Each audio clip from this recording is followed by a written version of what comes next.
자, 오늘 이 사대교회에 대한 요한계시록 3장 1절부터 6절까지 말씀에 나오는 사대교회는요, 요한계시록에 나오는 7개의 교회 중에 유일하게 칭찬조차 받지 못했던 교회입니다.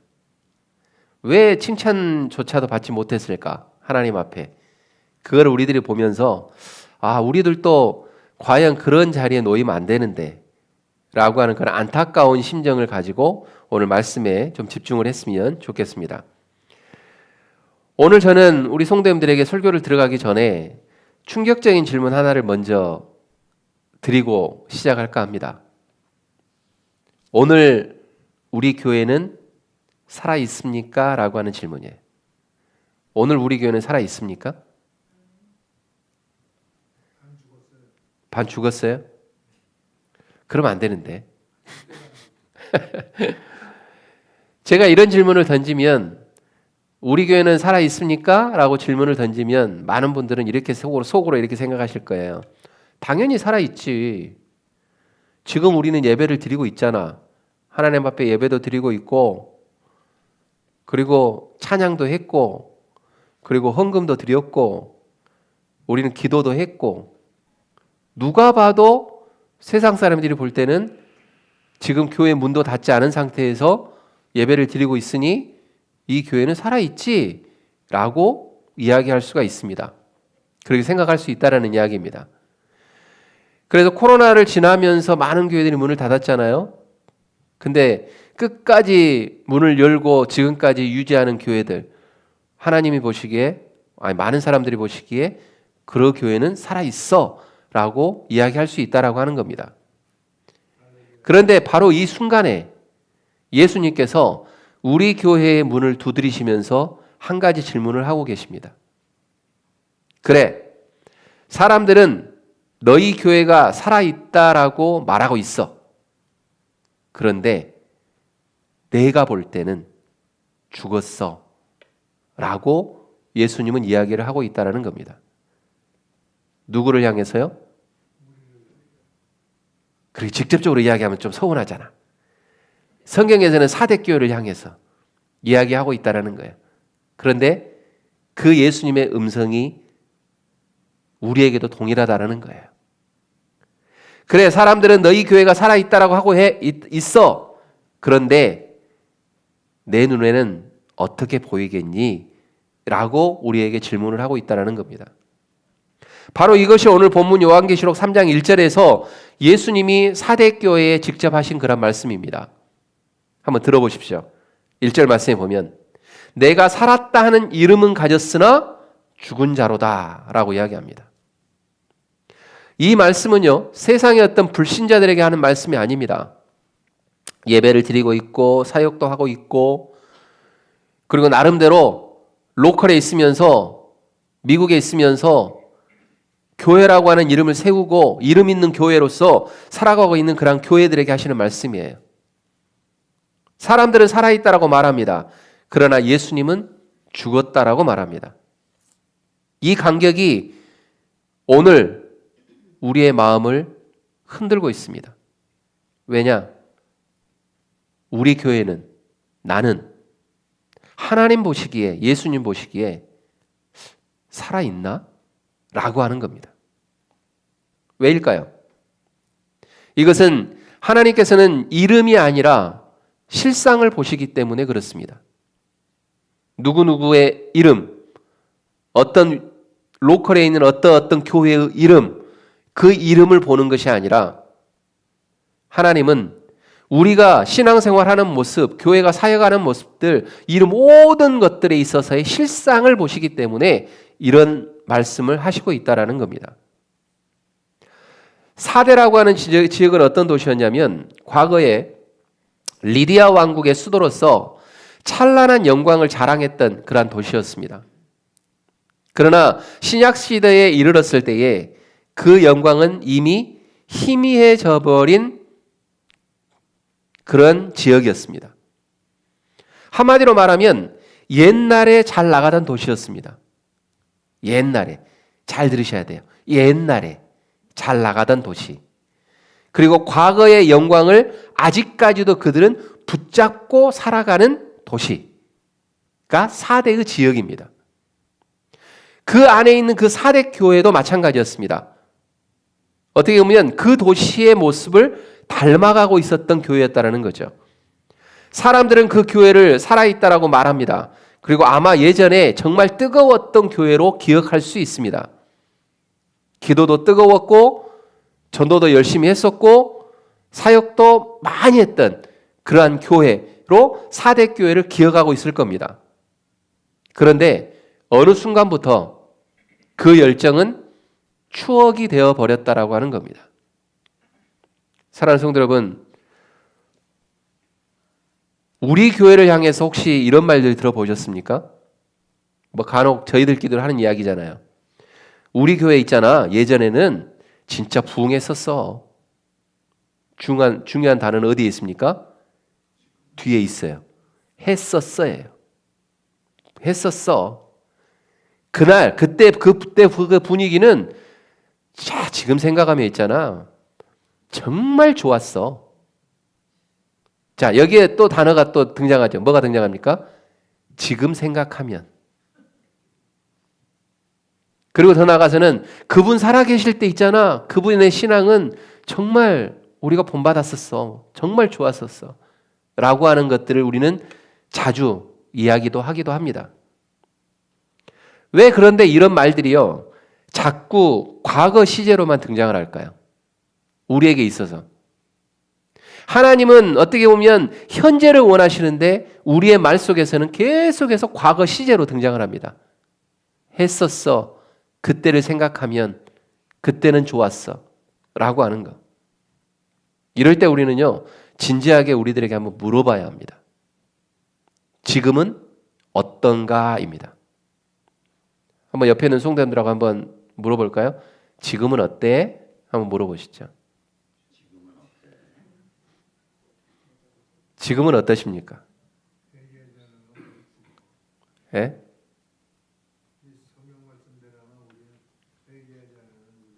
그렇죠. 그래서 예수님은요, 4대 교회에다가 이렇게 말씀을 하고 계세요. 한번 1절 말씀을 한번 보시죠. 1절 말씀 보면 4대 교회의 사자에게 편지하라.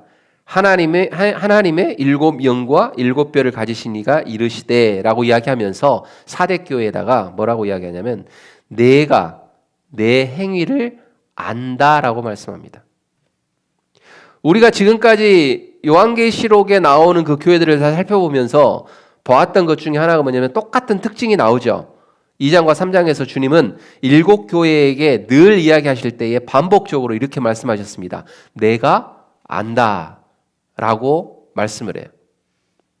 그런데 여기에서 내가 안다라고 하는 이 말이요, 이 말씀이요, 두 가지 의미를 가지고 있습니다. 하나는 뭐냐면 억울한 자에게 느껴지는 의미, 또 하나는 가식적인 사람들에게 느껴지는 의미, 두 가지가 있어요.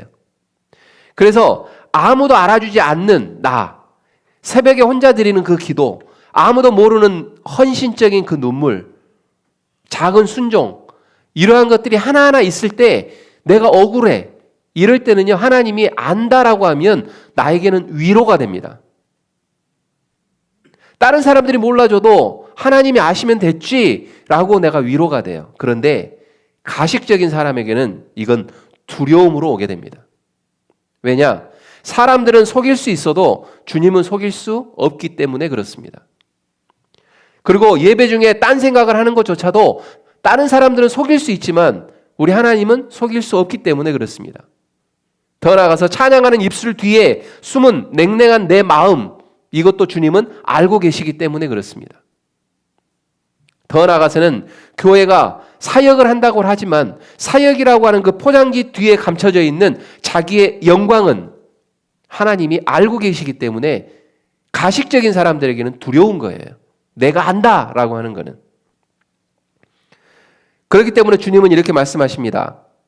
4대 교회를 향해서 내가 너를 알아 라고 이야기하시면서 다른 교회들은 너희들의 수고와 너희들의 헌신과 무엇들을 안다라고 이야기하면서 칭찬을 했지만 4대 교회를 향해서는 내가 안다라고 이야기하면서 바로 이어지는 문장이 이거예요. 너는 이름은 살아있다. 그러나 실상은 죽었다라고 단언한다라고 하는 겁니다. 사랑하는 성도 여러분, 가장 위험한 환자가 누군지 아세요? 가장 위험한 환자가 누굴까요? 아픈 것을 알고도 병원에 온 환자가 아니에요. 자신은 건강하다고 믿는데 몸속 깊은 곳에서 생명이 꺼져가는 환자가 가장 위험한 환자입니다. 사대교회가 바로 그런 교회였어요. 그렇기 때문에 우리는 이 상황 가운데에서, 이 말씀 가운데에서 우리들에게 솔직하게 물어봐야 합니다. 주님, 사람들이 보는 저와 주님께서 보시는 저는 같습니까? 또 한 가지는 사람들이 평가하는 우리 교회와 주님이 보시는 우리 교회는 같습니까? 라고 하는 질문이에요. 우리는 깨어나야 합니다. 다시 한번 우리는 변화의 불씨를 당겨야 합니다. 본문 2절에서 보시면 너는 일깨어 라고 하는 말씀이 나옵니다. 너는 일깨어 그 남은 바 죽게 된 것을 굳건하게 하라 라고 말씀합니다. 주님은 사대교회를 죽었다고 말씀하셨지만 여기에서 놀라운 은혜가 등장을 하는데 주님이 끝났다라고 말씀하지는 않습니다. 사대교회를 향해서 너는 죽었어 그러나 끝났어 라고 이야기하지는 않아요. 이 말은 무슨 말씀입니까? 주님의 책망은요 멸망의 칼이 아니라는 거예요. 사대교회를 향하여서도 질책하는 것도 이거는 사대교회를 저주하는 게 아니라는 거예요. 이거는 수술의 칼입니다. 주님의 경고는 버리기 위한 소리가 아니라 살리기 위한 나팔이라고 하는 것들을 기억하셨으면 좋겠습니다. 그렇기 때문에 하나님이 우리를 책망하신다라고 하실 때는 아직 우리를 포기하지 않으셨기 때문에 우리들에게 강력한 하나님의 사랑을 보여주시는 증거다라고 하는 것들을 우리는 알아야 된다는 거예요. 그렇기 때문에 주님은 이렇게 말씀합니다. 남은 바 죽게 된 것을 굳게 하라, 굳건하게 하라 라고 말씀합니다. 완전히 꺼진 것 같았지만 아직 우리들에게는 작은 불씨가 남아있다라고 하는 거예요. 다 죽은 것 같았지만 아직 희미한 숨이 우리들에게 붙어 있다라고 하는 것을 하나님은 보셨다라는 겁니다. 우리는 사람들을 볼 때 너무 쉽게 실망을 합니다. 그리고 절망합니다. 저 사람은 끝났어. 저 가정은 이제 어려워. 저 교회는 보니까 회생 불가능이야 라고 사람들이 볼 수 있어요. 그러나 이건 사람들의 시선이에요. 하나님의 시선은 뭡니까? 아직 남아있는 불씨를 보시는 게 하나님의 시선이에요. 그렇기 때문에 클립턴 한인 침례교를 보면서 아니 아직 너희들이 할 일이 아직도 많이 남아있어. 찾아봐 라고 우리들에게 말씀하고 있는 대목이라는 겁니다. 사랑하는 성도 여러분, 우리들에게 있는 남은 믿음, 남은 눈물, 남은 기도, 남은 양심, 남은 갈망, 그러한 것들을 보십시오. 하나님은 언제나 남은 자의 하나님입니다. 홍수 시대에 노아가 남았고 갈멜산 이후에도 바알에게 무릎 꿇지 않은 7,000명이 남았고 또 바벨론 포로 이후에도 돌아온 남은 자들이 있었습니다. 그리고 오늘 4대에도 옷을 더럽히지 않은 몇 명이 있다라고 주님은 말씀을 하고 있습니다. 혹시 오늘 이 자리에 영적으로 지쳐 있는 분이 계십니까? 나는 이제 너무 식었어. 다시 회복될 수 없을 것 같아 라고 생각하면서 나가시는 분이 혹시라도 계시지 않습니까? 주님은 바로 그런 성도님들에게 말씀합니다. 깨어나라. 남은 것을 굳건하게 하라. 이건 하나님의 음성입니다. 한번 따라서 해볼까요? 깨어나라. 남은 것을 굳건하게 하라. 하나님은 우리들에게 말씀하실 때에 아직 끝났다라고 말씀하신 적이 없습니다. 너희들 믿음이 식었어. 너희들 신앙을 보니 내 마음에 안 들어 라고는 할 수 있어요. 그러나 하나님은 우리들에게 끝났어 라고 한 적이 없다라는 겁니다. 그렇기 때문에 우리는 먼저 포기해서는 안 됩니다. 그리고 하나님의 이 음성이 들려지는 그 순간 우리는 회복의 자리로 가려고 해야 돼요. 그렇기 때문에 사대교회를 향해서 하나님께서 말씀하실 때에 너희들은 죽었어 라고 이야기하면서 깨어나라 라고 말씀하고 난 다음에 너희들이 회복할 수 있는 게 있어 라고 또 뒤에서는 말씀을 하고 있습니다. 한번 회복의 4단계를 한번 살펴볼까요? 3절을 한번 읽어보겠습니다. 3절 말씀 다 함께 읽습니다. 시작. 그러므로 내가 어떻게 받았으며 어떻게 들었는지 생각하고 지켜 회개하라. 만일 일깨지 아니하면 내가 도둑같이 이르리니 어느 때에 내게 이르는지 내가 알지 못하리라. 오늘 3절에서 주님은 회복의 길을 아주 구체적으로 우리들에게 가르쳐 주시는데 그러므로 내가 어떻게 받았으며 어떻게 들었는지 생각하고 지켜 회개하라 라고 말씀을 합니다. 첫 번째는 기억하는 겁니다.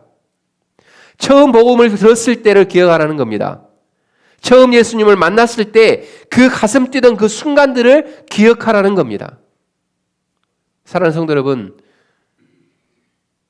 혹시 잊어버리셨습니까? 우리가 예수님을 처음 만났을 때 그 벅찬 감격의 그 순간, 혹시 그걸 잊어버리셨다면 다시 한번 하나님께서 말씀합니다. 예수님이 이야기하십니다. 다시 한번 회상해봐, 기억해봐 라고 말씀하는 겁니다. 나 같은 죄인을 살리신 그 은혜 앞에 처음 눈물을 흘렸던 그 밤을 기억해 보라고 주님은 우리들에게 이야기하고 있습니다. 우리가 회복되는 길은 항상 새로운 것을 찾는 데 있지 않습니다. 처음으로 돌아가는 데 있습니다. 그렇기 때문에 우리 이민교회가, 한국교회가 회복되어지는 가장 첫 번째의 순서는 본질을 찾고 본질로 돌아가는 겁니다. 그게 뭡니까? 하나님의 말씀입니다. 이민교회, 한국교회가 너무 복음을 잃어버렸어요.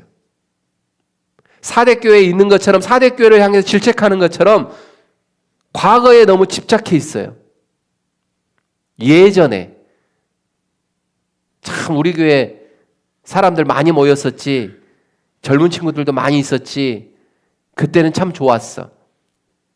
그런데 하나님은 그때의 그 기억을 우리들에게 생각하라고 하는 것이 아니라 네가 예수님을 처음 만났을 때 그 감격 알잖아. 그거를 기억하고 다시 현재로 돌아와 라고 말씀하는 겁니다. 교회의 회복도 더 화려한 전략으로 시작되지 않습니다. 우리가 왜 교회인가? 우리가 왜 복음을 전해야 하는가? 우리가 왜 이 땅에 세워졌는가? 여기에서부터 우리는 다시 시작해야 된다라고 하는 거예요. 사랑하는 성도 여러분, 우리 사랑하는 성도님들은 다시 한번 근본적인 그 질문부터 시작할 수 있는 우리 성도님들 다 되시기를 주님의 이름으로 축원드립니다. 하나님은 우리를 끝났다고 이야기하지 않습니다. 다시 돌아와 라고 말씀하고 있습니다. 두 번째로는 지켜야 합니다. 말씀은 감상용이 아닙니다. 한번 따라서 해볼까요? 말씀은 감상용이 아니다. 말씀은 감상용이 아니에요. 내가 말씀을 많이 외웠기 때문에 내가 신앙이 좋은 게 아니에요. 내가 많은 성경 공부를 했기 때문에 내 신앙이 다른 사람보다 더 특출한 것이 아니에요. 말씀은 순종용입니다. 따라서 해볼까요? 말씀은 순종용이다. 우리가 모르는 말씀이 없는 것이 문제가 아닙니다. 알면서도 지키지 않는 게 문제예요. 용서하라는 말씀을 우리는 잘 알아요. 그런데 아직도 미워하는 마음이 우리 안에 있어요. 기도하라고 하는 그 말씀을 잘 알아요. 그런데 우리는 매 순간 세상 가운데 살아갈 때 늘 걱정하면서 살아갑니다. 먼저 그의 나라와 그의 의를 구하라라고 하는 그 말씀은 알아요. 그런데 내 나라를 먼저 구해요. 그렇기 때문에 우리 주님께서는 말씀하십니다. 지켜라. 말씀을 지킬 때 생명이 된다라고 말씀을 하고 있는 겁니다. 복음은 순종 속에서 현실이 되는 겁니다. 우리 사랑하는 성도님들이 이 복음을 철저하게 지키시기를 주님의 이름으로 축원드립니다. 그리고 세 번째로 말씀을 회개하라고 말씀하십니다. 회개는 단순한 후회가 아닙니다. 우리가 잘 아는 것처럼 방향 전환입니다. 내 중심이었던 그 삶에서 하나님 중심으로 돌아서는 것, 이게 회개입니다. 하나님 앞에서 변명하는 시간이 아니라 하나님 앞에서 진실해지는 시간이 회개입니다. 주님, 저 살아있는 척 했습니다. 사람의 평가를 더 두려워했습니다. 사역은 했지만 주님을 사랑하지 않았습니다. 저를 다시 살려주십시오 라고 하는 겁니다. 더 나아가서는 이 회개가 교회를 살리고 우리 성도님들을 살리는 겁니다. 교회의 회복은, 성도들의 회복은 어떤 회의실에서만 있는 게 아니에요. 회개의 자리에서 오는 겁니다. 그렇기 때문에 우리 성도님들이 각자의 그 삶의 자리에서 하나님 앞에 겸손하게 회개의 자리로 나올 수 있는 우리 모든 성도님들 다 되시기를 주님의 이름으로 축원드립니다. 그리고 네 번째로는 깨어 있으라고 말씀합니다. 주님은 경고하시죠? 뭐라고 경고합니까? 만일 일깨지 아니하면, 깨어 있지 아니하면 내가 도둑같이 이르겠다라고 말씀합니다. 역사적으로 사대라고 하는 그 성은요, 난공불락처럼 보였습니다. 방심한 틈에 두 번이나 적에게 무너졌던 그러한 도시였습니다. 그래서 이 경고가 어떻게 보면 그 현장에 살아가는 그 사대에 있는 그 사람들에게는요, 아주 뼈아픈 교훈일 겁니다. 마귀는요, 우리가 큰 죄를 짓게만 하지는 않아요. 때로는요, 그냥 잠들게도 하고요, 기도를 조금씩 미루게도 하고요, 말씀을 가볍게 여기기도 하고요, 예배를 마치 익숙한 습관처럼 그렇게 여기게끔도 만들어요. 이게 마귀의 계략이에요. 우리를 뭐 무너뜨리고 큰 죄를 짓게 해가지고 막 이런 것들이 마귀의 계략이라고 생각하면 안 돼요. 쉽게 말하면 예전에도 말씀드린 것처럼 온탕 속의 개구리처럼 서서히 우리를 죽여가는 게 마귀의 계략이에요. 그렇기 때문에 우리는 깨어있다고 하는 그 자체가, 깨어있다는 것은 두려움 속에 긴장하면서 사는 것이 아니에요. 주님의 임재에 민감하게 반응하면서 살아가는 거예요. 그렇기 때문에 예수님을 믿는다고 우리가 두려워할 이유가 없어요. 참 우리 예수님 무서운 분이야 라고 하면서 두려움을 가질 이유가 없는 거예요.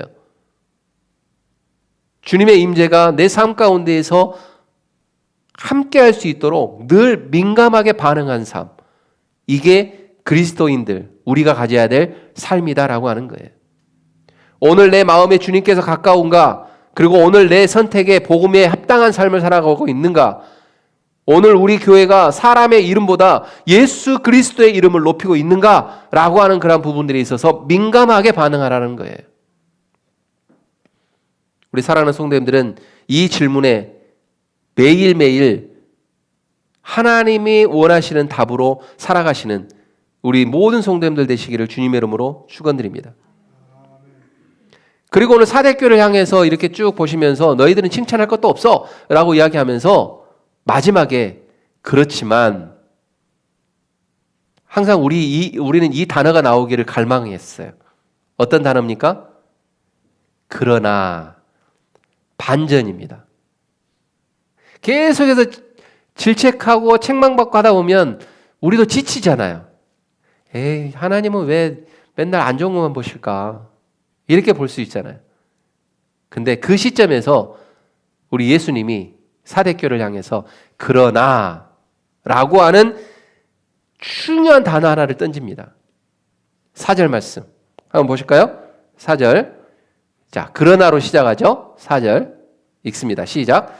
그러나 사대에 그 옷을 더럽히지 아니한 자 몇 명이 내게 있어 흰 옷을 입고 나와 함께 다니리니 그들은 합당한 자인 용고라. 자, 그 안에도 누가 있다고요? 그 안에도 흰 옷 입은 자들이 있다고요. 이 흰 옷 입은 자들이 누구라고요? 하나님께 합당하던 자, 합당한 자. 그들이 그 안에도 있었다고요. 얼마나 아름다운 단어입니까? 그러나 오늘 새삼스럽게 느껴지지 않습니까? 저만 그런가요? 도시 전체가 타락했습니다. 교회 대다수가 잠들어 있습니다. 시대 전체가 어둡습니다. 그런데 하나님은 그 중에서도 흰 옷 입은 자들을 발견하셨습니다. 그러면서 그러나 내가 보니 그 안에 흰 옷 입은 자들이 있다. 누가 있다고요? 흰 옷 입은 자들이 있다. 그런데 그게 많다고요? 적다고요? 몇 명. 많지가 않아요. 그러나 하나님은 그 몇 명을 잊지 않으셨습니다. 이건 중요한 포인트입니다. 사람들은 분위기에 묻혀가지고 그들을 몰라볼 수 있었습니다. 그러나 주님은 아셨습니다. 그러나 중요한 건 이분들이요, 이 사람들이 완벽한 사람들이 아니었어요. 단지 구별된 사람이었을 뿐입니다. 시대의 흐름에 떠내려가지 않은 사람들, 다들 그렇게 사는데 어때? 라고 말할 때 그들은 주님 앞에서 내가 어떻게 살아야지? 라고 고민했던 사람들, 그 사람들을 주님이 발견했다라고 하는 거예요. 사랑하는 성도 여러분, 하나님은요, 숫자를 보지 않습니다. 하나님은 신실함을 보십니다.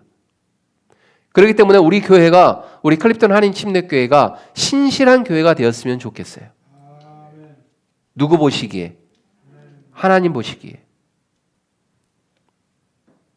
몇 명이 모입니까? 얼마나 큽니까? 얼마나 영향력이 있습니까? 이건 세상 사람들이 하는 질문이에요. 우리가 전도를 하다 보면 그거 물어보잖아요. 클립턴 한인 침례교회 한번 와보시죠. 그러면 그게 몇 명이나 모여야 물어보잖아요. 그럼 몇 명 모여요? 그럼 적네. 그러나 하나님은 그 몇 명을 보시고 세상을 바꾸시는 거예요. 그걸 몰라. 밖에 있는 사람들은 그걸 몰라. 근데 우리는 알잖아요. 알죠? 알면 어떻게 해야 돼요? 바꿔야죠. 그죠? 그렇기 때문에 하나님이 먼저 물으시는 것은 다릅니다. 세상 사람들은 몇 명이 모이냐, 몇 명이 얼마나 크냐, 얼마나 큰 영향력을 교회가 미치고 있냐라고 보는 거 있지만 하나님은 어떻게 보냐면 얼마나 신실하냐, 얼마나 깨어있느냐, 얼마나 복음에 합당하냐라고 하나님은 보고 계신다라고 하는 거예요. 사랑하는 성도 여러분, 한 사람의 기도하는 그 어머니가 자녀를 살린다는 사실 아시잖아요. 한 사람의 정직한 사업가가 직장의 문화를 바꾼다는 거 아시잖아요. 한 사람의 깨어있는 청년이 다음 세대를 흔든다는 것 아시잖아요. 한 사람의 목회자가 하나님 앞에서 울 때 한 공동체가 다시 숨을 쉴 수 있다라고 하는 것도 아시잖아요. 그 한 사람이 우리 성도님들이 되셨으면 좋겠어요. 그러면 앞에 서 있는 목회자들은 정말 행복한 목회자일 겁니다. 4대의 몇 명이 하나님이 보시는 그 몇 명은 작게 보일 수 있습니다. 그러나 하늘에서는 그 몇 명이 빛을 내게 되어 있습니다. 우리 사랑하는 클립턴에 사랑하는 모든 성도님들도 그런 사람들이 되시기를 주님의 이름으로 축원드립니다. 다들 그렇게 하니까 라고 하는 것이 아니라 주님이 원하시니까 로 사는 사람. 시대가 그렇다라고 하는 것이 아니라 말씀이 그렇다로 사는 사람. 그게 우리 성도님들이 되셨으면 좋겠다라고 하는 거예요. 그래서 우리 모든 성도님들이 흰 옷을 입었으면 좋겠습니다. 그리고 그 흰 옷을 입은 성도들에게 하나님이 큰 선물을 주시는데 그게 뭐예요? 큰 약속을 주세요. 뭡니까? 5절 말씀에 등장하죠. 이기는 자는 이와 같이 흰 옷을 입을 것이요 내가 그 이름을 생명책에서 결코 지우지 않겠다라고 말씀합니다. 그리고 더 나아가서는 그 이름을 내 아버지 앞과 그의 천사들 앞에서 내가 시인해 줄게, 내가 보증해 줄게 라고 말씀하는 거예요. 이것만큼 큰 축복이 어디 있어요? 우리 성도님들이 이런 축복이 다 있으시기를 주님의 이름으로 축원드립니다. 흰옷은 뭐예요?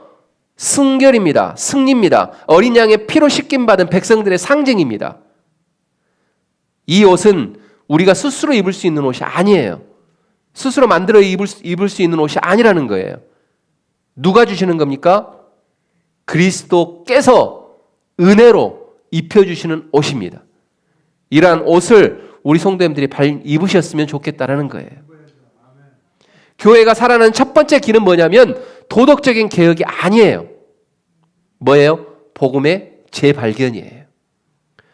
그렇기 때문에 우리 교회도 다시 한번 복음으로 일어났으면 좋겠습니다. 하나님의 말씀으로 일어났으면 좋겠습니다. 예수님께서 나를 위해 죽으셨다. 나는 은혜로 산다. 나는 십자가가 아니면 설 수 없다. 이 복음이 우리 성도님들의 심장을 뛰게 했으면 좋겠다라는 거예요. 그러나 흰 옷은 은혜로 입지만 더 중요한 것은 이 흰 옷을 입었을 때도 마찬가지로 더럽히지 않게끔 우리는 늘 깨어서 살아가야 되는 것도 중요합니다. 그리고 더 나아가서는 예배당 안에서만 우리가 흰 옷을 입는 게 아니에요. 제가 늘 강조하는 것처럼 직장에서도 가정에서도 온라인에서도 물질적인 것 앞에서도 권력 앞에서도 더 나아가서는 외로움 앞에서도 우리는 그 흰 옷을 입어야 합니다. 그리고 마지막으로 하나님이 약속하시죠. 이게 중요해요. 내가 그 이름을 생명책에서 결코 지우지 않겠다라고 말씀하시지만 더 중요한 건 내가 아버지 앞에서 그 이름을 시인하겠다.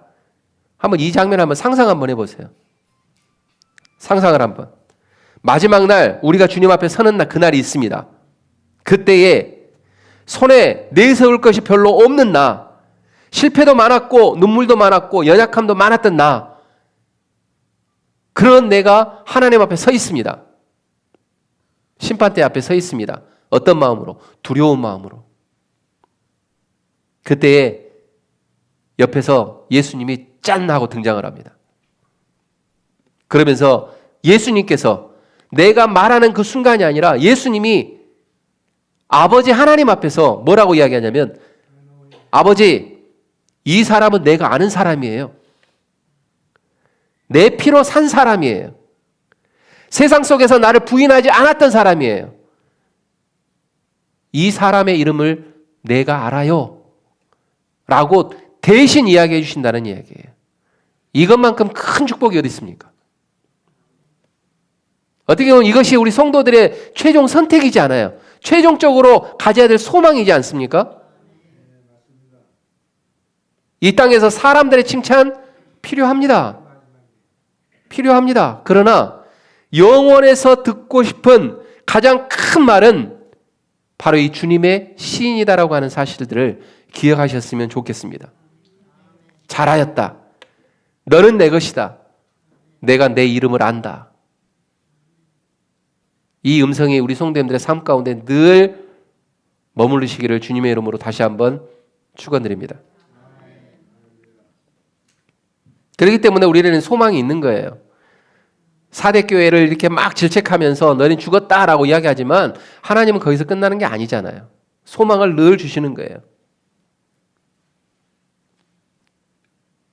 그렇기 때문에 오늘 요한계시록 3장 1절부터 6절까지의 말씀은 우리가 피해야 할 말씀이 아니라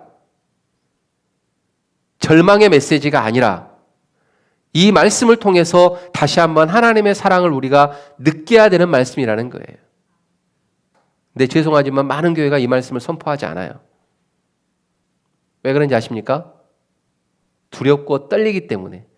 또 성도들에게 이런 이야기하면 또 질책한다, 또 나무랜다 라고 하니까 안 해요. 근데 중요한 핵심은 하나님이 우리에게 절망의 메시지가 아니라 희망의 메시지로 다가온다라고 하는 겁니다. 사랑하는 성도 여러분, 우리가 솔직하게 우리의 모습들을 늘 점검하면서 나아갔으면 좋겠습니다. 주님께서는 죽은 것을 살리시는 분입니다. 마른 뼈에서 생기를 불어넣으시는 분이 우리 하나님이십니다. 꺼져가는 심지도 끄지 않으신 분이 우리 하나님이십니다. 더 나아가서는 상한 갈 때도 꺾지 않으신 분이 우리 하나님이십니다. 그렇기 때문에 우리 클립톤 하나님 침례교회가 부활의 공동체로 다시 한번 과거의 이야기, 과거의 생각, 과거의 집착 다 내려놓고 이제 새 것이 왔잖아요. 과거에 다 내려놓고 다시 한번 부활의 공동체로 아름답게 세워지기를 주님의 이름으로 부탁을 드립니다. 말씀을 마무리하겠습니다. 우리는 주님의 음성을 들었으면 좋겠어요. 어떻게 해요? 깨어나라. 남은 것을 굳건하게 하라. 기억하라. 지켜라. 회개해라. 흰옷을 입고 나와 함께 걷자. 이게 오늘 요한계시록 3장 1절부터 6절까지 주는 하나님의 메시지입니다. 이 말씀을 든든히 붙잡고 내일을 향해서 열심히 달려가는 우리 모든 사랑하는 성도님들 다 되시기를 마지막으로 주님의 이름으로 축원드립니다. 기도하겠습니다.